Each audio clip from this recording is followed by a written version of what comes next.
That's my philosophy on failure. Like, failure isn't that something didn't work out. It's when you give up. So those would be my three: integrity, resilience, discipline. What is something that I need to know about you growing up, your childhood? We split, they divorced when I was 2, which is odd because I often say that's like one of the biggest blessings. One of the luckiest things that ever happened to me. Sean Frost, Ottawa-born entrepreneur, real estate mogul, and die-hard football supporter. From building homes to building community, he's bringing passion, purpose, and partnerships to every corner of the city.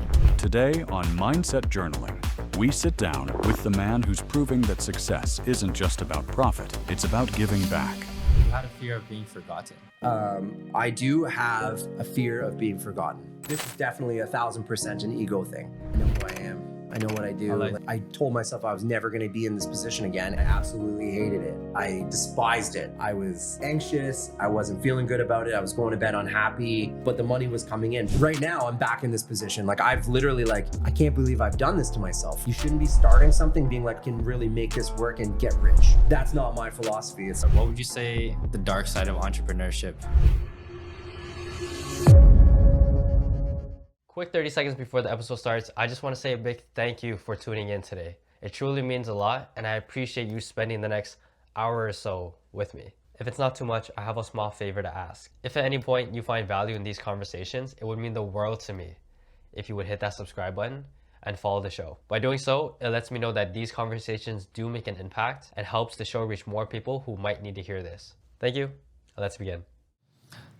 Sean, what is something that I need to know about you growing up, your childhood, to understand who I'm sitting with in front of today?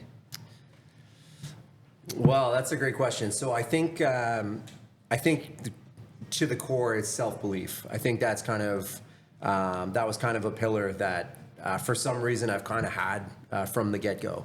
So it's just the fact that I believe in my persistence, my resiliency, being relentless. I've always had that feeling, that ability to feel that I could, overcome an obstacle that was put in my way. So I never really shied away from pressures or shied away from obstacles that could have been laid down in front of me. So the amount of times that I've heard like, oh, you can't do that, or this isn't going to work, even from a young age, I was always able to really dismiss those notions really quickly. So I think that's kind of a main pillar for me as to who I've become today. I've been very blessed with obviously having really good parents who split. They divorced when I was 2, which is odd because I often say that's like one of the biggest blessings, one of the luckiest things that ever happened to me. Because in my case, everybody's family dynamic is different, but in my case, my parents got along really well. It just didn't work out, but they were so different in certain areas, but then so similar in others. But my mom was like a 9-to-5, huge on integrity, really worked hard at her job and was really well respected, where my dad was a go-getter. He was a hustler through and through, went out, never afraid to try a new business, never afraid to try a new job, never afraid to, quote unquote fail. Yeah. So I was able to get the strong characteristics from each of my parents, because the amount of time that I would spend one-on-one with each of them, I really got to learn and understand who they were as people individually. So just as luck would have it, I think I was very fortunate enough, again, like I said, to get kind of the best traits and mix them together into kind of who I am. So I think it's just that self-belief, being like, if I want it, I'll get it. That's kind of shaped me into to who I am. How did you develop that self-belief? I have no idea. I think I was born with it? I think I was just born with it. And again, I think I got it because both my parents are, that they're both so different. And I was just able to kind of cling to the things that I really liked about each of them. So I think it probably, as a dad now, like I can see like my son picking up on things that I do, good and bad, right? And the same thing, like he picks things up from my wife, the good and the bad. So it's just being able to filter those out and use them to your advantage. Yeah, because I asked that question because you said you were innately born with it, or to you never really struggled as much with it, right? Right. To me, for example, growing up, like you as well, my parents were they're like yin and yang, but except my dad was the more 9-to-5. My mom was the more outgoing, entrepreneurial spirit person, right? Right. So growing up, my dad would just be a 9-to-5 person, come home, super tired, doesn't really want to interact or do anything. My mom, as a kid growing up, I didn't really see my mom often because she was always out, Okay. right? So mainly my grandparents were the one who took care of me. In terms of, for example, self-belief, as a kid growing up, I didn't have much self-belief. Growing up, how I developed my self-belief was, number one, just experiencing life, experiencing failure, and just going through it, and realizing that at the end of the day, no one really cares as much as you think, right? It's just, at the end of it, you just have yourself. It's your life, right? Whether that 100%. people judge it, whether people just give their own opinions, whatever, it doesn't really affect you until you make it a big deal. You said your dad was an entrepreneur. How did your dad teach you about failing? I think that's a great question as well. So I think my dad really helped teach me about failing, because I don't think he ever recognized what failure was, right? And failure, of course, and success is different to everybody. But to go on your point, you know, my dad would change jobs very, very often, like faster than I would change shoes, for sure, right, as a kid. So it was an ongoing joke, like you. Like I used to live with my grandparents, and you know, my nana, for example, would always make fun of my dad, and these are my mom's parents. So she loved my dad, but she would always make fun of him, like, you know, new job, new this, new that. And I think my dad was always just, I don't want to say he was always searching for the next thing, but he was always striving to be better, right? And to live, you know, to achieve something, to live a different life. So I think, you know, learning or like witnessing all those job changes and career changes throughout, and, you know, new businesses coming up, going down. You know, as a kid, I thought, okay, like, you know, what is he doing? What's Like, going on? What's going on? Like, my dad's not stable, right? In terms of employment and stuff. And, but he always kept pushing through. And then I think it was as I was getting older, once he started landing bigger contracts, right? And then he started becoming a project manager at the government, you know, not to air him out, but not based on education. Yeah. It was based on experience, right? The fact that he had done so much, his resume looked incredible. So watching him get to a point where, you know, he could, you know, his script got flipped. He was living in a world where he was starting to make a lot of money on the regular, getting contracts on the regular, not just hunting for the next paycheck, right? So I think it wasn't really learning or recognizing the failures. It was just watching his journey and watching him get to a point where it was all worth it, right? So they were all, you know, it's cliche, but we use, like, you know, an L isn't a loss, it's a lesson, right? Yeah. And that's my philosophy on failure. Like, failure isn't that something didn't work out. It's when you give up, right? Because I could try something today, and like I don't give a shit if it doesn't work out, then that's okay. Like, because I know that I gave it everything that I had. As long as I'm not making excuses for myself, then I'm all good. It's like, I try it, put everything I have into it. If it doesn't work out, so be it. It doesn't mean that it's not going to work out forever. I might circle back to it. You never know. But if I could learn anything from it and apply it to the next business endeavor or the next aspect of my life that it could prove useful, well, then it's so well worth it. So then how can you describe that as a failure, right? When you're actually using it to better yourself in another capacity. Yeah. Right? So, like, what's the failure? The failure would be like if I ran away with my tail between my legs and said, like, I'm done, that's it. I'm going to go get a job that I don't enjoy. I'm going to live a life that I'm not passionate about. I'm going to go to bed unhappy, and I'm going to wake up with anxiety because this is the life that I've created that I hate. Right? That would be a failure. But if something didn't work out for me, yeah, that doesn't mean it doesn't suck, but that's not really a failure, because I'm going to grab everything I can from that, and I'm going to make sure that my back's against the wall so that I don't have that come up behind me again and fall into the same trap. How do you explain that to someone who views entrepreneurship or jumping from job to job unstable? Well, it is the definition of unstable. That would be unstable, right? But that doesn't necessarily have to be a bad thing. So I'm also a firm believer in having some sort of stability, you know, create some sort of stability if I can. And what I mean by that is, you know, I checked my ego at the door in between businesses or ideas, and made sure that I was still able to provide for myself and for my family. So I went and got a quote unquote 9-to-5 job when I knew that wasn't for me. But, you know, you have to make ends meet and you have to be realistic. but we're all blessed with the same amount of time in a day. And if you're working, say it's a 9 to 5 or whatnot, if you're working 8 to 10 hours a day, there's still a lot of hours remaining in the day that you're not at that job site, right? Or at that job place. And I think it's getting a little bit creative that if you do have to create some sort of stability, get creative in the sense that, like, how can you use that to your advantage? For example, in my situation, I got a job at the Ottawa Hospital here in Ottawa. So I did some testing, went and got a job, and I knew that that wasn't going to be my career or my be all end all, but I really enjoyed the job. It was a stable paycheck. And then I quickly realized, once I started to get into other business endeavors, mainly the real estate and construction, I was thinking, man, I'm sitting on a gold mine. Like, how can I use this to my advantage? Well, listen, I'm working in the Emerge and in diagnostic imaging. I'm working with radiologists, surgeons, doctors, nurses, techs, what have you, all with really secure salaries and really good paper trails in terms of getting financing for properties and construction. So I was like, okay, well, now I'm going to start farming this institution that has tens of thousands of employees across the city, across multiple campuses. Why don't I position myself as the real estate guy at the Ottawa Hospital and other health practitioners around the city, offering them, some sort of deal, some sort of frontline or healthcare, right? But like, how can I farm that institution to start propelling my other businesses so that one day I can get both feet out if I so choose, right? And that was kind of how it happened. So that instability forced me to, well, it didn't force me. It kind of directed me into a lane where I thought, listen, I still need to be responsible.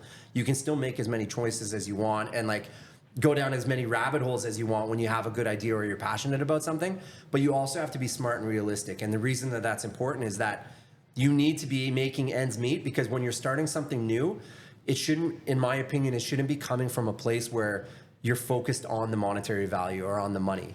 You shouldn't be starting something being like, oh, I can really make this work and get rich. That's not my philosophy. My philosophy is like, I'm interested in this. I want to make it go. This is kind of what I want to build. How can this make sense financially so that I can do this and have the longevity doing it? Yeah. Question for you then. Yeah. Growing up in this age or culture today, everyone wants to get rich quickly, right? Right. So what would you say to someone, for example, who hates their job, doesn't like what they're doing, they feel unfulfilled? I'll paint a picture. For example, someone just graduated, they go into the field, they're not into the field, they're just working their 9 to 5 or part-time, and they feel, what's the word? Unsatisfied? Yep. Unmotivated? Yep. They don't have a purpose in life. What would you say to them? Yeah, I've been there. So feeling stuck, feeling unfulfilled, I've been there. And that happened to me on the construction side. So I was still working at the Ottawa Hospital, and I started a general contracting company with a buddy of mine. And we were getting jobs, we were making some money, and I absolutely hated it. I despised it. I was anxious, I wasn't feeling good about it, I was going to bed unhappy, but the money was coming in. But it was kind of the same thing, because I felt so unfulfilled, right? So then my advice for anybody that's feeling the same way is, first of all, you have to try to figure out what you're passionate about or what you want to do. And I think the term or the ideology of like everybody wanting to get rich quick now, I don't think that's a new notion, right? Like nobody's ever looked in the mirror and said, I hope I'm really successful at doing this in 15 years. Like nobody's ever done that. That long-term vision. Right. Long-term vision could be great for success, but I don't think anybody's ever positioned it in a way that like, I hope it's not successful year one, or I hope it doesn't take off right away. Yeah. It's only natural. Of course, when you're starting something new, there's the fear of the unknown. You want it to work, right? And especially if you're concerned with outside eyes looking in, of course you want to portray that it's going to be successful right off the bat. So I think for anybody else for anybody that's out there, what I normally recommend or suggest is figuring out those passion points. Find out what you're into, and then once you kind of narrow things down, and you don't need to narrow it down to one thing. If you're passionate about multiple things, pull up your socks and then start gaining that experience. So whether or not it's through volunteering, I'm a big advocate for continued education, and especially self-taught. So, like getting rich quick, you could get courses really quick, really cheap from so many avenues, right? Especially online, whether it's a masterclass, whether it's a course that somebody else has put up. Like, the options are out there for you to sink your teeth into and find out if it's something that's actually of interest. And then when it is, well, of course you can find out, you know, the leading folks in that field and start to emulate and figure out, okay, what's working for them, what's not working for them, what do I think would work for me, what are the steps that I'm willing to take, and all that, and like start piecing it together. And then if you get down the rabbit hole and that isn't for you, then that's okay, because at least you've investigated and there's no what ifs. It's like, all right, that's not for me. Let me focus my attention elsewhere. I like that. Right? It's important, because then as long as you don't have those what ifs, it's not about did this work or not work. That's not what the question is. It's knowing, okay, this isn't for me. I'm going to take this from it that now I understand why it didn't work for me, but I know that that's not my path. So I'm going to go down my path, and whatever, if I had made a mistake or something on the previous attempt, well, I'm going to be damn sure that I'm not going to make the same mistake again. Right. And you're learning and you're growing. Yeah. My old boss of mine used to told me, and he told me this in the context of, for example, we're going to a club, for example, right? And he was like, oh, Vincent, how do you know you don't like going to the club if you've never been to a club? And I was like, it made me ponder, because I really thought about it. I'm like, I just don't think I would enjoy like my type of environment, who I am as a person. But that really stuck to me, because it's like a life lesson or a life thing to live by. It's like, how do you not know something unless you give it a try, right? And I like to live on my life core saying is, I'd rather have more regrets taking action than inaction, right? Yeah, well said. Welcome to the entrepreneur life, where you're just trying a bunch of things, then hopefully one of them takes off, right? 100%. And eventually something will, because as long as you have the work ethic, right? As long as you have the work ethic and the belief, eventually something's going to work. Yeah. Like, you know, because you're going to try enough times, you're going to learn enough. As long as you put in the work, yeah, of course you can build characteristics, this and that, and like to help you succeed. It's not all just innate ability, right? Yeah. But it is really having that mindset where I'm just going to keep pushing. It's self-belief for me is the biggest thing. I'm just going to keep pushing until I break through. I don't know what avenue that's going to be or what business it's going to be, but something's going to work. I know that it's going to work. I'm here for a reason, right? And then that's it. Just keep at it. You said you got your entrepreneurial spirit from your dad, quote unquote, Totally. right? What aspects did you liked about him, and what aspects did you didn't like in terms of his entrepreneurial side? Yeah, so great question, Vincent. So I think one of the things was everything's always about perspective, right? So as a kid growing up, my perspective was almost like a negative connotation to what my dad was doing, because quote unquote the instability. It was so much change. Like I felt like it was chaos, right? And I was with him part-time, like we're talking Wednesdays and every second weekend. And so if I hadn't seen him for a week per se, and then he was already in a new job, right? As a kid, you're thinking like, okay, like, can my dad not hold down a job? Like, why is it so easy for my mom and not easy for my dad, right? Because you don't understand. Like, it's just, you're just a kid. You're just watching. You're just looking from the outside. You're just a kid. Exactly. You don't know any better. So I think from my dad, I didn't want to jump around from job to job. I didn't want to do that. The thing about my dad, though, is not every job was in the entrepreneurial space. He was working, like he would go as a, we would say independent contractor. So kind of, it's an entrepreneur, but he would go to a bigger company and get hired on, whether it was contract work or even if he was put on salary payroll as an employee. So he did those jobs as well.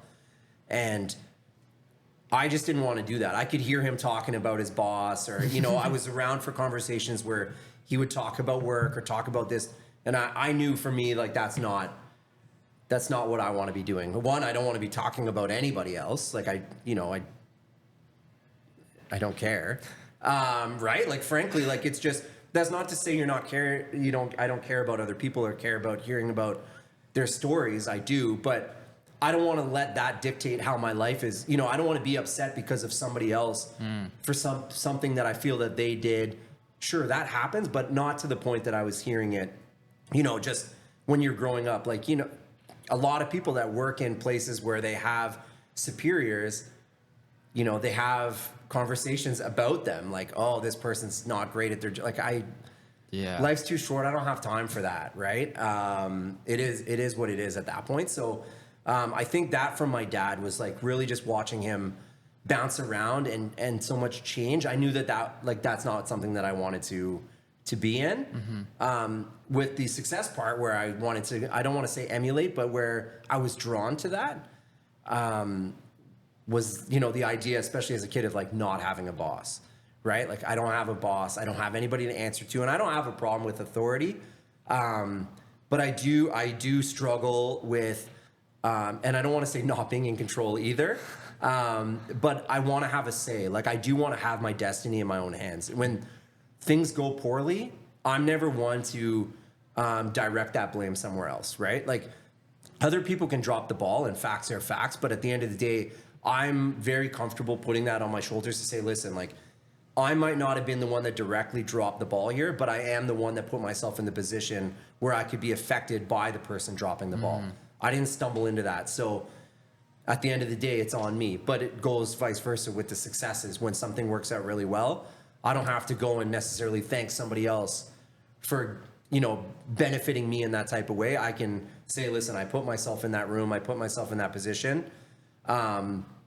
You know, I'm gonna celebrate the success or celebrate the win. And I got that from my dad on the positive side. Yeah. When things went well for him and we went out for dinner or got to do something fun, you know, I kind of, you know, he didn't necessarily have to say like, we're doing this because of this, but you figure out pretty quickly when you're coming up with nothing. If you're doing something that's out of the norm, you know, something went well, right? So I remember those feelings of like when things went well and it would benefit me as a kid. And I was like, man, that's dope. Like I could control that, right? Like if I could do that and do fun things like this because of the hard work that I'm doing, then yeah, count me in. So I've just been drawn that way. Yeah, I also feel like, for example, people always want control in their life, right? And I feel that's the reason why I want to also step into this entrepreneur journey, is because I see what it is to not be constrained, but to have your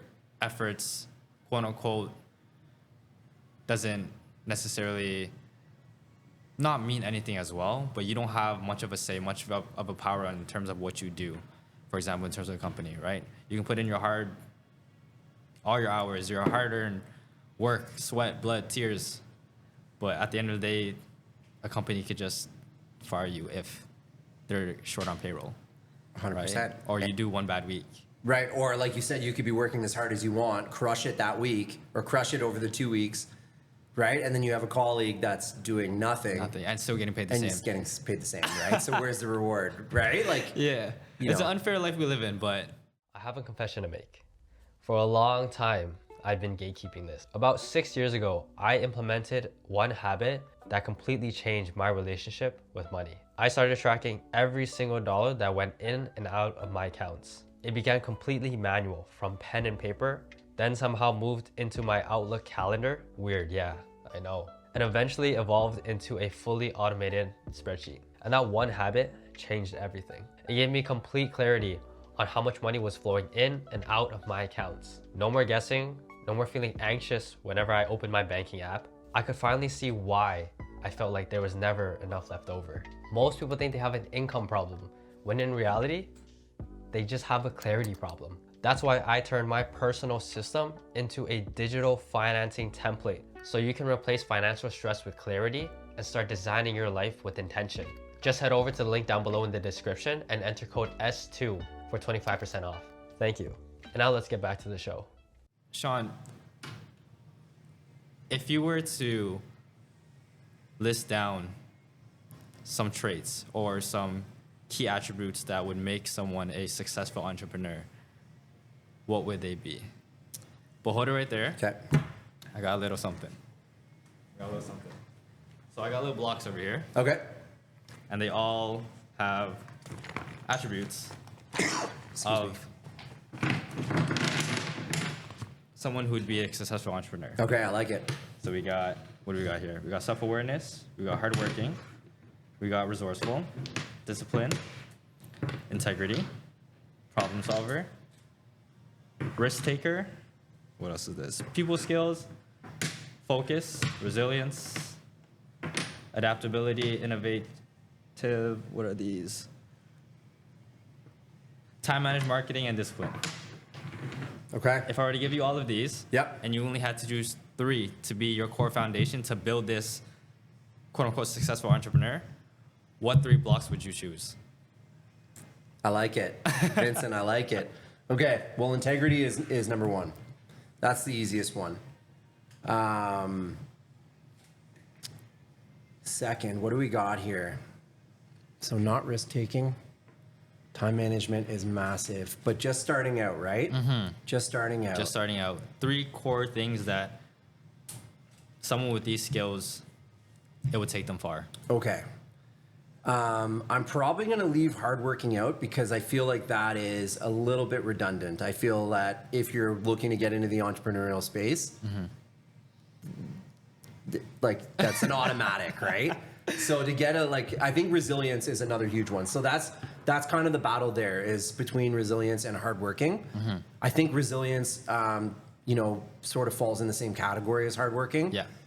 So I would say resilience because the thing is, if you're just hardworking and you hit a roadblock, you might turn and run for the door, right? Resilience means that you're going to keep fighting. So I think that's massive.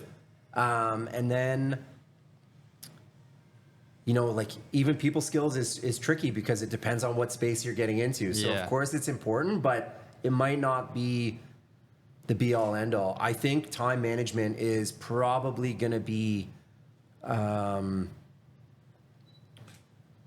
no, you know what? It is going to be discipline. Yeah. So those would be my 3: integrity, resilience, and discipline. You explained resilience, explain integrity and discipline. Integrity, you're only as good as your word. It's old school, and for me, that's still down to my core. Is that, I as much as I'd like to say that I don't care about what people think about me, and to an extent that's true, but at the end of the day, I want to be putting my best foot forward, and I want to do things the right way, right? I'm not interested in. First of all, I'm a big energy guy, so I'm a big guy in terms of I feel that what I put out into the universe, the vibes that I put out come back in abundance. Since I started believing in this sort of philosophy, 10 years ago, my life has dramatically changed. So to have that integrity is everything to me, and that's just to stand on what you say and to stand on what you do, but always also try to have a positive outlook where it doesn't necessarily just have to be benefiting me. I try to do a lot. Like, for example, I put most of my marketing and advertising money on the real estate side, especially into community engagement. I want to help, I'm not promoting a business. I'm just trying to help people where I know that in turn, whether it's directly through that or not, I'm setting myself up for, a blessing in in another way. Right. And it's going to come organically and naturally. But I just find, in a lot of situations, especially now, people will say or do things, kind of say or do whatever they have to do to get to the next step. And that's not something that I believe in. I think for the longevity and the long lasting aspects of the business or life in general with relationships, be true to yourself, but you have to be, you don't have to be. I have to try to continue to be a good person. Yeah. And that's going to help me with my mindset, with everything else from family and relationships to business, friends, anything else that I'm taking on. So that integrity is non-negotiable. I also believe that integrity builds your self-belief or confidence as well. Because if you know you're doing something good, if you know you're doing it out of your heart, you believe in something, you would have more self-belief. For sure. Right? Of course. You can even hear from the tone of my voice and the way I'm speaking is I believe in integrity because what I do, what I believe in is what gives me confidence to speak about it. Right. Right? Yeah. And then talk to me about discipline. Discipline's a big one. Discipline is a big one. And, we say it often, but I think it's, we kind of look past the nitty gritty of it, right? And discipline, a lot of people associate discipline with sacrifice. And that's where I think there's an issue because if you're getting into something or starting something, you should, in my opinion, you should be passionate about it. You should be excited about it. So if you're allotting time and effort and perseverance into that, you're not sacrificing anything. But the discipline is important because you have to understand how much work you need to put into something for it to go. And of course, like, there are instances where you don't, right? This is not a golden rule that applies to everything in life, but nothing ever is. But the discipline is so huge because you really need to nurture, like, you need to, whether it's through the business plan, through the initial model, through the initial concept design of whatever it is that you're trying to do. And even once it starts taking off, that discipline is so massive because you need to maintain and you need to grow. So a lot of people, they lose that discipline. For example, like, let's say as an independent contractor, as a real estate agent, right? So often we find like a newer agent come in year one, year two, you know, make their six figures or whatever on year two, and they had never previously made six figures in a year before. So they're really excited. And then the next year they get complacent and they fall off and they rest on their laurels, and they go from having a crushing year the year before and making, you know, a lot of transactions and making a really solid income, getting complacent, losing that discipline where they need their focus, need to continue to put in the work. And then the next year they fall off, and then sure enough, months later, they're now out of a job and they've decided to do something else. And a lot of those times, you know, there could be an excuse used, like, oh, the market's changed for that instance, or, you know what I mean? Or I don't know anybody that needs to buy. Everybody that I know bought a house with me already, you know, like stuff like that. Whereas, like, yeah, the market fluctuates, but the intensity doesn't, like, shouldn't. Like, the job doesn't change in terms of, like, what you're putting in. Yeah, you might have to step it up a notch if things are getting tough, but it's that discipline. People, like we were talking about, getting rich quick, right? Like 15 minutes of fame, like, you know, they want to start something, they want to get rich quickly.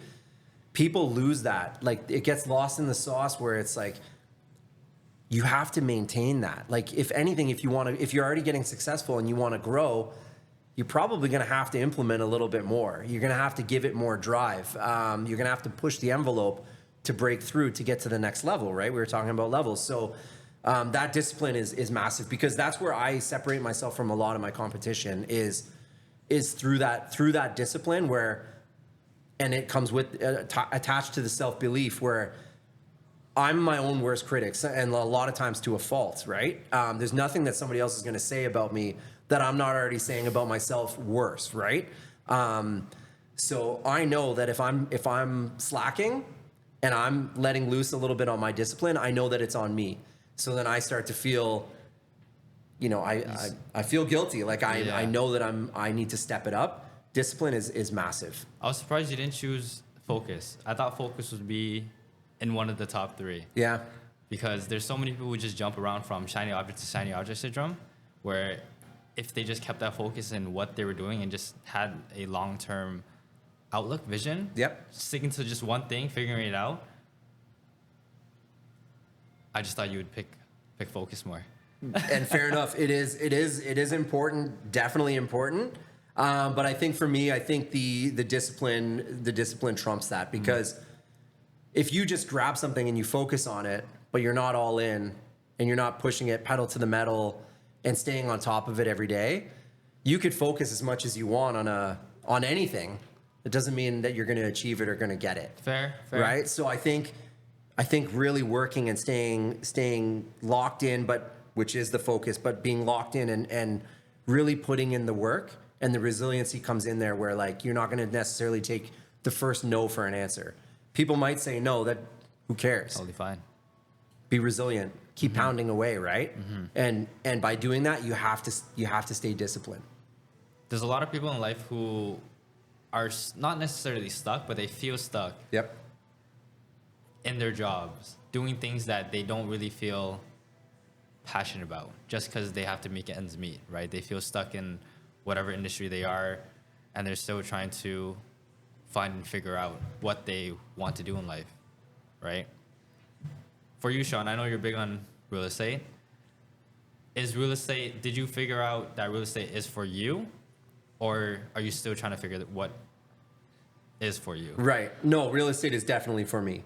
That was an easy one. So I was in that position. I was very, very unhappy. I was definitely going through a good bout of depression without recognizing it, to be honest. So I was kind of like in the eye of the storm, and I was unfulfilled, unhappy. I was working, a job, like I said, at the Ottawa Hospital, which I really enjoyed the day-to-day job, but I knew that it wasn't a career, and it wasn't going to be it for me, right? Mm-hmm. But I didn't know what else to do. Like, I was stuck, didn't know where to go next. Started the construction, and I knew right away, like I guess we lasted about 2 years or whatnot, but I didn't like it. It just wasn't for me, even though from the outside looking in, it looked like it was successful, right? But I hated it. So I was waking up, feeling unfulfilled, feeling stuck. And so that's the practice that I used, was like, listen, like, if I'm going to get out of this hole, I have to climb out or dig myself out. Well, how do you do that without taking initiative? So then it's just like, bite the bullet and take the initiative, right? Mm-hmm. And it's like, I'm going to sit down, brainstorm, and try different things to see if it's the right fit. And if, like you said about going to the club, like, if I don't try it, I won't know, right? Yeah. So let's try it. I was just super, super fortunate because one of my best friends from the hood when I grew up, he was a real estate agent and he was crushing it. And he was like, man, dude, like, you need to get into this. And I'm like, I don't know. But I've also never shied away from continued learning, right? Like, so whether it's institutionalized, like going to university, like, I grew up, low class, right? Lower class, and like very, very humble beginnings. And to get to university was a big deal, even though I knew in my mind the whole time, like, this going to university, it probably isn't going to benefit me in terms of my career path, but I feel like that piece of paper could be valuable down the road.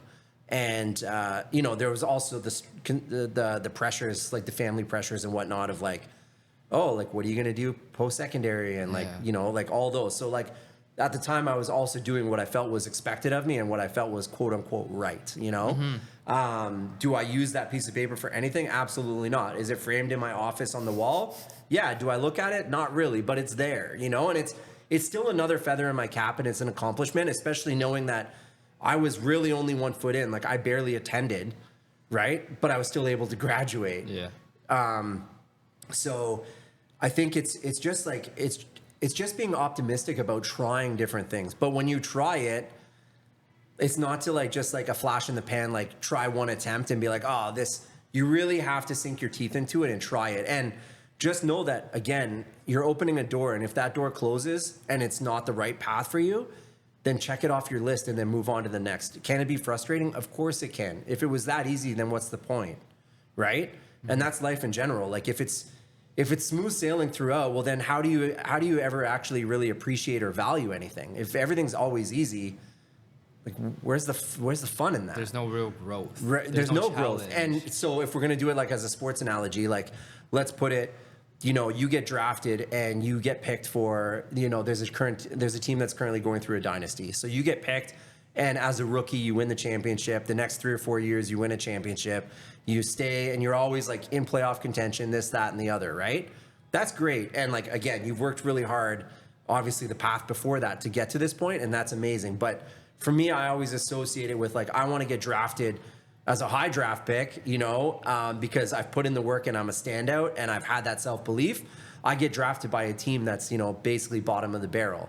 And I want to go through those struggles where, the first year, second year, maybe we don't make the playoffs, and then you get into the playoffs and you build towards getting that championship. Like, it's not to say one's worth more than the other. It's the same championship at the end of the day.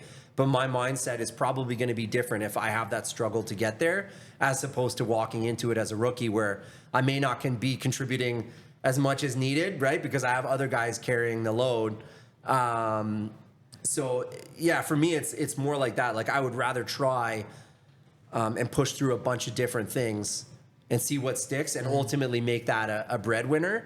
And just appreciate, because then you feel the lows, but then you can really, really appreciate the highs. And for me, like, it's not to chase the high, like, but you still get them. Like, it's a natural feeling, right? So it's such a cool thing to find that path. And I think that's what the advice I would give is like, it's all worth it in the end. Try as many things that you're passionate about. And if it doesn't work, then it's all good. Like, there's nothing wrong with moving on to the next thing. As long as you can look at yourself in the mirror and say, I gave it everything I had, it doesn't make sense to keep down this path. I'm gonna divert. I'm gonna go a different direction, a different lane, a different avenue. Definition of success. Happiness. Happiness? For sure. 100%. Being fulfilled. Waking up, knowing that you're like, and it doesn't matter how big of a difference you're making. So for me, my success is the fact that I can now not only take care of myself, take care of my family, but now I can actually like make an impact in the community, right? For me, that's massive. And it's not to like have a parade thrown for me. It's just, again, looking in the mirror, knowing like I'm doing something bigger than myself based off of things that I'm doing myself. This is success. I'm literally living a life that I never would have imagined that I would be living. And that's successful is the fact that I'm happy and I'm feeling fulfilled and I still have room to grow, right? I'm not perfect by any means, nor will I ever be. And that's fine. I'm great with that. That's the point. I want to keep experiencing life to my definition to the fullest, right? I don't care what anybody else says or like none of that. It's all irrelevant. It's what's important to me. So the fact that I'm happy and I'm feeling fulfilled and still on that path of fulfillment, that's success. That's your definition. That's my success for sure. You kind of touched on it already, but what would be, if your answer is different from what you just said, what would be your advice to Sean 10 years ago? And that's perfect, right? Because my life changed 10 years ago. So 10 years ago, I was a completely different person. I wasn't in the real estate space. I had the general contracting company. 10 years ago, I was struggling, like did not feel good at all. And I've been in that position since that like 10 years ago. So it's funny because, with being an entrepreneur, there's so much emotion that comes with it, right? And I used to say like that was my why, right? So I remember like getting into the space, before the real estate space, just being super, super unhappy and being like, listen, I'm never gonna feel like this again. And I harness those feelings. Like I still feel those feelings, right? And I'm like, I'm never gonna be in this position again. I gotta dig my way out. I'm changing my life.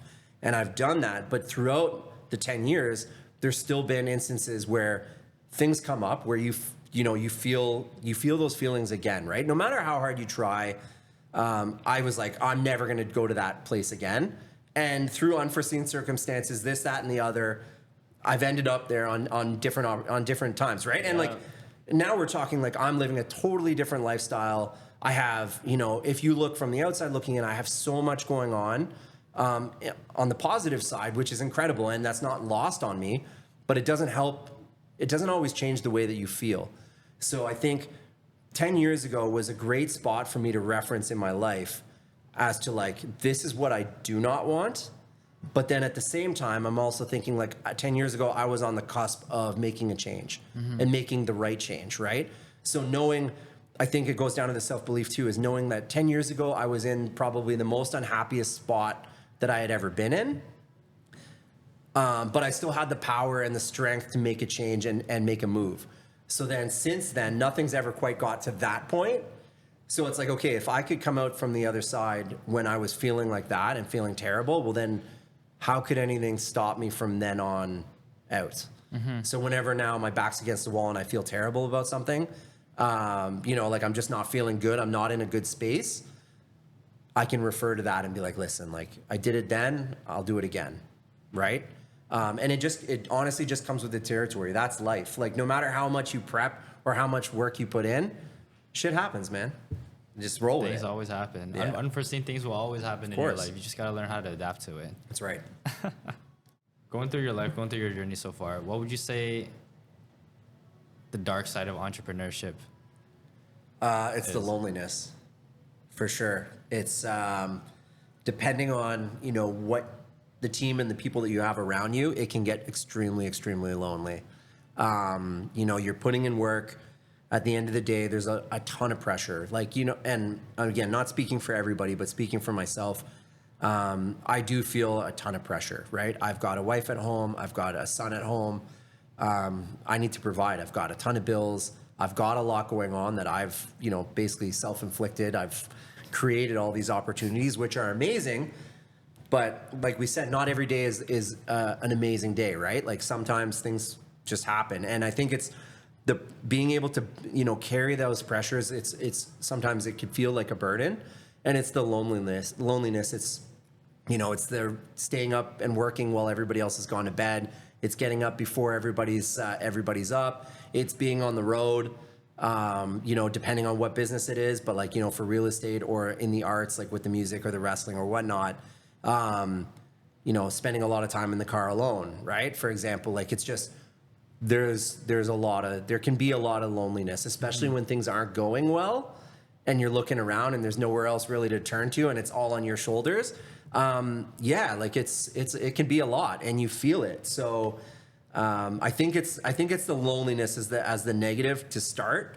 But again, like it kind of just comes with the territory. I like how you said it's self-inflicted. That's such a, I think everyone realizes that it's quote unquote self-inflicted, but just think about it. For example, the more successful you become, the more bigger you get, the more stress there is. Yeah, more money, more problems, right? More money, more problems. Yeah. You got bills to pay, you said, you have more pressure.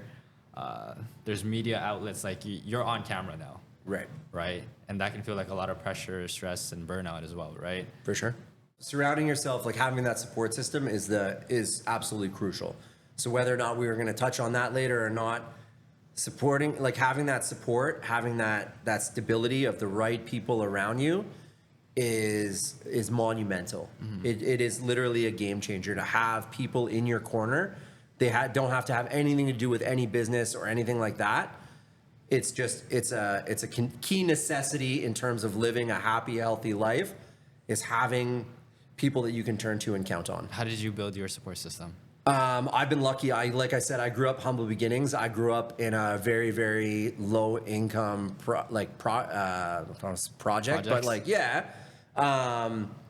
We formed relationships like with the boys. Like we've got friendships that can withstand anything, right? Like we've seen and done, like I've lived, and I still have those same people around me today. A lot of my core group, I have new friends, but I don't have that many new friends that are like in that core group. And like those groups are scattered, right? It's not all just one group, but the people that I count on, there's a lot of people in that group that like I've been with for over 30 years already. Mm-hmm. It's a long time, right? So those are people that I can trust and that I can count on, and vice versa. So just having those people to have your back or surround yourself with that kind of energy it's really surrounding yourself with the right energy. You could be unstoppable. I believe that. Yeah. Do you believe that one person can be your entire support system? That's a great question. Entire support system, I would say no. Mm-hmm. For entire, because that's the key word. But can one person have a massive, massive impact and get you through? Of course. I like that. 100%. Entire support system, I don't think so, because not, like that would be like if somebody came to me as a mentor and they were like, listen, like you're my guy, that's it. I'm not going to do any other courses. I'm not going to do any other learning. I'm not going to have any conversations with anybody else in any field. Exactly. Well, that's ridiculous, right? Yeah. That's crazy. Like, don't do that. The whole point is to like pick up what other people are putting down that you feel applies to you, mm-hmm. right? And it's the same thing for people having your back. Like somebody might be very good in one aspect, and like that's what you want to lean on for that department. But then there's another department, another compartment going on where it's like, this person's better fitted there, and like that's how you build it, right? Like that's how you build your team. Like it's always about building your team, and the whole point, like the thing is, like even in business, is like you obviously want to build your team first and foremost for the people that you have to pay the least or that you don't have to pay, right? You want to have those people that are there because they want to be there. Mm. On the job site and with companies is different because of course everybody needs that kind of compensation, but in every transaction there's compensation. So it's like, even if it's an emotional transaction with a friend or something, both parties are benefiting, right? Yeah. And that's, you want to have it being based off of energy and, you know, integrity and honesty and just coming from the right place. So yeah, I don't think entire system could be one person, but one person could have a massive, massive impact. You could still get through, but to have the entire thing, I would, It's a bit I would iffy. question for one person. Yeah. You talked about mentors. How important is mentorship to you? It's big. It's big because I was able to leverage. So my mentor on the real estate side is Ryan Serhant, massive, basically most followed broker in the world, massive agent and broker in New York. You know, for $1 Million Listing, you know, a lot of reality, and now, you know, he's just like. He's a go-getter. Like he's crazy, man. I've got nothing but love for Ryan. He is. He's been so monumental for my career and my success, and not because I've tried to emulate what he's doing, but because I've really been able to like watch what he does and then learn about myself in the process. So when he does certain things, I'm like, okay, that's interesting. Like that's not necessarily for me, but I like what he's putting down, and I then obviously have to use my brain to think about like, how can I implement a few of these items into things that are more natural for me? But just the advice and the care that he puts into like, well, that he's put into me, but also into like his following. It's been really big for me, as well as getting like the cosign from him, in the sense like where he's like giving me his honest feedback and let me know like, you know, do this, or try this, or have you thought about this or thought about that? But then also like, you know, like, what are you doing here? Like when we're chatting, right? Like when we were having a meeting in his office in New York and like kind of went through everything, and he's like, well, what do you need me for? Right? So then it's like that cosign where it's like a counterpart that you look up to is saying like, you're on the right track. And like that support in itself, without actually kicking any game my way, was like, it was that, you know, that self-assurance, like, okay, like, I'm doing it. If I've got one of the biggest guys in the game asking me, questioning why we're even sitting down at the table anymore, it was like, okay, like we're cooking, right? So, and yeah, I really valued the fact that like he's willing to like, he's busy. And again, we all have the same amount of time in a day, but we don't have all the same actionable tasks that we need to do in a day. Yeah, 100%. His schedule jam-packed. So the fact that he's taking time out, hours for me, to have a conversation and help me, it means something to me, and it's important. So then I've really taken that to heart, knowing that where my journey's taking me till now, the mentorship is massive because I've had him. So now it's my turn. And, you know, again, we talked about success being different for everybody, but I feel like I'm in a position where I can help. And whether or not I do help or not, it doesn't matter. I'm still putting in the effort to try to make the difference, right? Yeah. And so that's why for young aspiring entrepreneurs, I like taking the time out. And I don't charge a mentorship fee or a coaching fee. And that's, again, those are businesses. That's not knocking somebody that's doing it. That's all good. But for me, that's not part of my plan. My plan is, again, on the energy side, if I can sit down with somebody and help them get unstuck, or give them some options, or just shed a different perspective that maybe they weren't looking at before, and it helps them get through in any situation, well, then I've done my job, and then I feel better about it. And then I'm feeling better about myself, right? There's no such thing as a selfless act, right? So I'm feeling better about myself, and that's going to give me that energy, that aura to go out and get more. And something else is going to present itself where I'm going to be like, man, I can't believe this is happening to me. Like, this is incredible. But then I'm thinking, okay, well, you know, maybe I helped put myself in the position that something incredible could present itself to me, right? And again, it's not taking credit for everything that happens, but it's just putting your mindset in there like, listen, I am open and I'm putting myself out there. I'm ready to receive. For opportunities. I'm to come ready your to way, receive. Right? Yeah. If you never put yourself out there, how are things gonna come to you? Right. Right. Right. Would you say you're in legacy building mode now? Now that you have a son? I am. A great question, Vincent. So I am. That is my. So lately, that has been my biggest focus. And full transparency here, we're talking about pressures and success. I up until recently have been going through. I had a rough 2024 last year. I had a rough 2024, not so much on the personal side, but on the business side, was not my best year. And then on the personal side, I took on a couple extra things where I was basically living beyond my means. And it wasn't out of greed. It wasn't to make more money. It was just, I was trying to do too much, and I overextended myself when I thought I could take everything on and handle it all. And as soon as a few things didn't go as planned, it started spiraling, and things started getting, even the easy things started getting hard. And that's where my mind was back to that me 10 years ago being like, shit, I'm like, I told myself I was never going to be in this position again. And Slowly you're... right now I'm back in this position. Like I've literally I've put myself back. Like, I can't believe I've done this to myself. Right. So I've got to dig myself out, which is is crazy. Like your ego takes a hit because you're like, I've worked so hard to never be in that position again. And like, now I'm in that position again. And it's like, I did it. Like nobody else did it but me. Right. I made choices that put me in this spot. So now I'm at a point where I'm digging myself out. I'm almost out of there and I'm almost free. So like I have that momentum going and just feeling like starting to get back to myself. Yeah. I heard in a podcast, I was doing some research before coming over today. I heard in a podcast you had a fear of being forgotten. And this is definitely 1,000% an ego thing. I do have a fear of being forgotten. So the amount that I'm trying to do, and I'm not trying to do all these things so that I'm not forgotten, but I want to make a difference. Like right now in legacy mode, I'm in a spot where like I really want to make an impact, and I don't care. It doesn't have to be global. It doesn't have to be national.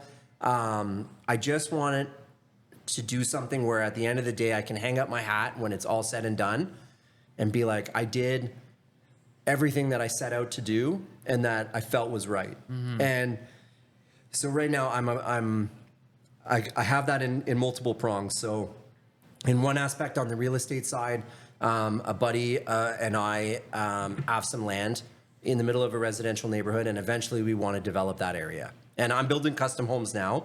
I own 2 custom home building companies, but or part owner in one and owner in the other. And then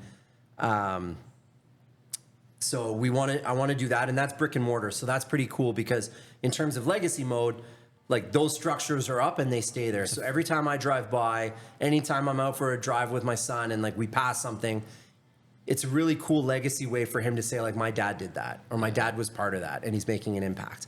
And so that's brick and mortar and physical. And then on the other side, I'm really trying to create an impact on the legacy side with community outreach, community give back. So I'm partnered with the professional soccer team here at Atletico Ottawa.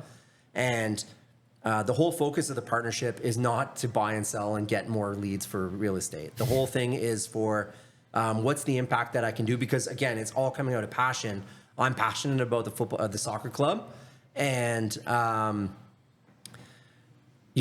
we have a big synergy in terms of the community. So how can I impact somebody else's day and make their day better or brighter based off of the strengths that I have and the opportunities that basically the position that I've put myself into so that are at my disposal. So, for example, like I partner with the Children's Hospital of Eastern Ontario, which is a massive, massive institution for CHEO. I've done events with Canadian Blood Services. We've done Ottawa Boys and Girls Club, done multiple community centers where it's like bringing them out to games or doing meet and greets, bringing them out to practices, letting them go on the field before on the pitch, like for warm-ups, like all that kind of good stuff, right? And tickets, like nonstop tickets every year. Any family that's struggling, all they have to do is literally send an email to an alias email account that I have set up, and tickets show up into their inbox. A source of inspiration, your story. Yeah. Because everybody's story, different people vibe with different people, right? That's why, for example, when I have people on the podcast, I don't have just one person speaking. I don't speak to the same person every time. Your story might resonate with someone else. Someone else's story might resonate with someone else, not necessarily yours, right? Yeah. But I think what you're trying to say is you want to be a source of inspiration for people, for the right people. Yeah, and it doesn't exactly, but like any piece, like that's the thing about the learning, right? Is like if I could invest something, so whether it's time, money, whatever it is, if I could make an investment and pick up one piece of information, doesn't matter how big or small it is, one piece of knowledge or something that's going to help me in a different situation down the road, then it's an investment well made. And that's my thing, is like, I never want somebody to, my intention, I shouldn't say I never want, my intention is not for somebody to pick up everything that I put down. 100%. It's what applies to you. Like, if you could get a piece, anything from me that's going to help you down the road, well, that's the legacy impact I want to have. I don't want statues, like I said, for being like, this guy was amazing and he did this. That's not the point. The point is, like, if I can help you, if you can grab something that I've done or said, or, you know, and apply it to your life, and it helps you in one facet, no matter how big or small, that's the legacy I want to live. Sean, is there a label you're afraid of being labeled as? No, I don't think so. No? No, I don't think so. Label wise, yeah, I don't. Yeah, I probably wouldn't pay attention to it anyway, right? Like, to be honest, yeah, I don't know. Yeah, I don't think so, because I'm pretty comfortable in my own skin. Yeah. Right. Do you think it comes from that self-confidence, that comfortability in your own skin? Right. Doesn't matter what other people say. Yeah. Do I get uncomfortable? Do I get anxious? Yeah, I get all that stuff, right? Like, you know, nerves, all that kind of stuff is natural. That's part of living. But in terms of a label, I know who I know who I am. I know what I do. I like that. It's Big respects on yeah. that. Thanks, man. Appreciate that. It takes a lot of self-growth, self-discovery to be comfortable in your own skin. Yeah. Which I don't think a lot of people, unfortunately, dive into themselves about. Yeah. Because they're just too uncomfortable facing with the person that is with them. Yeah. Right? Yeah. And I get that. Like, I don't, you know what I mean? Like, if there's things about me that I could change in certain, you know, like, yeah, of course there are going to be times where there is some self-doubt, or where it's like, oh, I wish this, or I'd like to change this, like to change that. But at the end of the day, I am who I am. And if I really wanted to make a change, then I would make the change, right? That's the excuse. It's like, oh, I wish I could do this. It's like, well, I could, but I'm not doing it. So why am I not doing it? Do I really care that much about it? Do I Probably really not. wanted it, or am I just saying things? Right. Yeah. Sean, final 2 questions. Cool. If there was one piece of advice you would give to your younger Sean, or actually, if there was one piece of advice you would give to your son that he can carry on for the rest of his life, that would make a huge impact, Oof. what would that be? Yeah, it's a great question. If one piece of advice, it's super, super cheesy. And this is probably coming because I'm a parent, right? But it does come down to that self-belief, but it basically comes down to that, you know, there is a spiritual aspect that gets put in. And like, I want him to know that, you know, it's very important to recognize that you're here for a reason. Like, we're all here for a reason. The size of that reason doesn't matter. To some it does, but it shouldn't. And I think what I instill in him is that, you know, it is basically that miracle of spirituality. So, for example, sorry, I'm going to digress here a little bit, but like, or divert a little bit, but it's basically like, think about the miracle, like from the outside looking in on this conversation right now, like how crazy of it, you know, we don't live in the same city, but how crazy of it is it right now that, you know, you're on this earth, I'm on this earth. Like, it was already a miracle that you're here in the first place and that I'm here in the first place, that we were born, right? Like, so much had to go into it to create humanity, right? And to like create technology, like from every aspect of everything about this conversation is literally a miracle that this is even happening, if you look at it in terms, right? And so I think it's instilling to my son that, listen, it is an absolute miracle and a blessing that you're here in the first place. Make it count.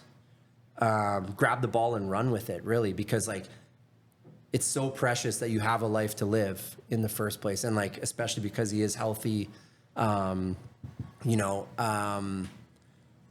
like, just be true to yourself, but also like appreciate the fact that you have the capabilities to be here. And yeah, just, I think that's the biggest thing, is just instilling to him that, listen, like, life is really precious. It is a massive blessing who you are. Make sure that you enjoy it. Doesn't matter how much money you make, where your path takes you, you know, just try to make the best of it. But make sure that you really enjoy the life that you live. And if you're not, and you're able to recognize it, then make a change, right? And there's so many people out there that you can reach out to, especially for free now, like, you know, that you can speak to and try to make improvements. Yeah. I like that one. What's your son's name, by the way? Carter. Carter? Yeah. Carter will watch this sometime in the future. Yeah, there you go. Yeah, for sure. Final question, Sean. If you could sum up your entire journey in just one sentence, what would that be?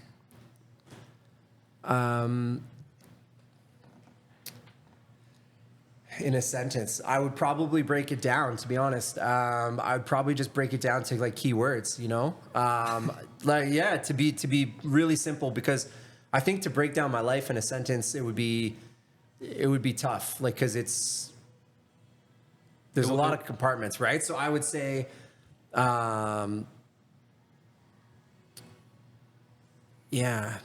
you know, I'm grateful. Like, that's one thing. So obviously grateful. I'm grateful for the life that I live.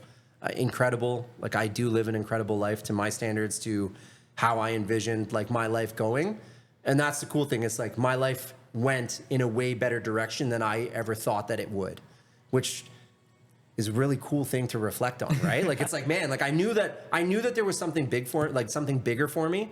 I always knew that there was something, like a way that I could go, but I never thought that it would take me here. This far, and like this fantastic. So again, there are highs and lows, but yeah, I think it's just like being grateful, having an incredible life. And then just like really embracing the struggles. Like, I'm really grateful for the struggles that I had growing up, the obstacles that we had to overcome to get to this point. I wouldn't change those for the world. And I think that's what makes a really good story, is like, I didn't have it the hardest that's ever been done in the history of humanity, but I certainly didn't have it the easiest, right? And I was really able to like harness those struggles and that hustle to get to where I am, and I continue to do so. So even the things that I did in the past that weren't necessarily great things to be doing, I use them in a positive light, and especially now, and I've used the characteristics of those obviously in a better way now, but just over like all encompassing from the start of my life to now, I've really been able to keep building off of like who I am and what I've done, and tried my best to put it in a positive way. It's a continuous progression. Correct. Always. Sean, that's it for me. Thanks, Vincent. Appreciate you, man. Appreciate you. Is there anything you want to say to the cameras? Shout outs, where can people find you? Last minute. I guess, yeah, just the last like takeaway, if we have to talk about something that was really, really important as an entrepreneur, and you and I touched on it before we got into the conversation, really was for people that are feeling stuck. You know, if I had to leave two real quick takeaways, the first one would be, you know, obviously the power of saying no. Just being able to, like, if it's something that you're not feeling, don't do it. So, you know, even though the club, like, you were told like you hadn't gone to the club, right? And you were like, well, it's not for me. You know, it is important to experience new things and put yourself in new positions. But say you go to that club and you didn't like it, and you decide, listen, I don't want to do that again. Or if the opportunity arises then and you're just not feeling it, don't be afraid to say no. And I struggled with this as being a people pleaser for so long, is that I was trying to say yes to everything. And then I would find myself doing things that I'm like, man, like, I don't even want to be here. Or like, why am I investing time into this when, like, I don't care about it, right? And I'm leaving something on the table or potentially leaving something on the table that I am passionate about, or something that I'd rather be doing. Our time is so limited that, like, why am I going to put myself in a position where I don't want to be? So once I started adopting that rule and like saying no, and like respectfully, it let people know that anytime I said yes, it was what I wanted to be doing. And there was nowhere else in the world that I'd rather be than doing that right then and right there. So that was a huge thing for me. And then the other thing too is about getting stuck. What I found for me that really made a difference was, you know, obviously when you're starting something, you're building it from the ground up. But sometimes you hit a snag and you get stuck in a certain part on the journey and you don't really know like what the next step is. I was kind of able to figure out how to visualize like where I wanted to kind of, what the success or what the win felt like, as to like where I would be at the when I came out of the other side. And then I'd work my way backwards. So then I'd be like, okay, if I got to this point, what would I have to do before that and before that and before that? And then eventually I was closing the gap in terms of different like ideas or how I was perceiving things. So where it felt like I got stuck and I didn't know what was next, it was, I'm working now, I've got to this point and I'm working my way down. And now there's only a little bit of a gap to bridge. So now how do I bridge that gap? And then get creative about bridging that gap. And then as soon as you can figure out how to bridge the gap, well, guess what? Now you have a straight path from the start right to the end. And that doesn't mean that the path can't change, because it always does. But it does help you give momentum and changing your perspective, because your perspective on all of this is the biggest thing, because that's going to impact your self-belief, your discipline, how your integrity, how hardworking you are, your focus. All of that is impacted by your perspective. That's basically one of the most important characteristics that you could have, especially as an entrepreneur, is changing your mindset, getting your mind right, so that you're able to put all these together. Because if your perspective sucks, you're not going to go anywhere. Mm-hmm. The first adversity you get, you're going to have negative connotations. You're going to start bringing in negative energy. Nothing's going to work. Straight up. Nice. Yeah. That's it, man. That's so it. Other than that, yeah, I'm Sean Frost. You can catch me, obviously multiple websites, but Instagram, if you want to reach out to me, is the main social platform that I'm engaged in. So it's at I am Sean Frost. Very simple. Feel free to hit me up. And again, like, as long as you're putting in the work and putting in the time, I've got all day for you. So if you have any questions, you need any help, or if I can share any insight that may or may not help you, I'm down to give it a go. As long as you're putting in the work and putting in the time, then I got you. Sean, thank you. Awesome, man. Appreciate you, Vincent. Thanks for coming, man. No worries.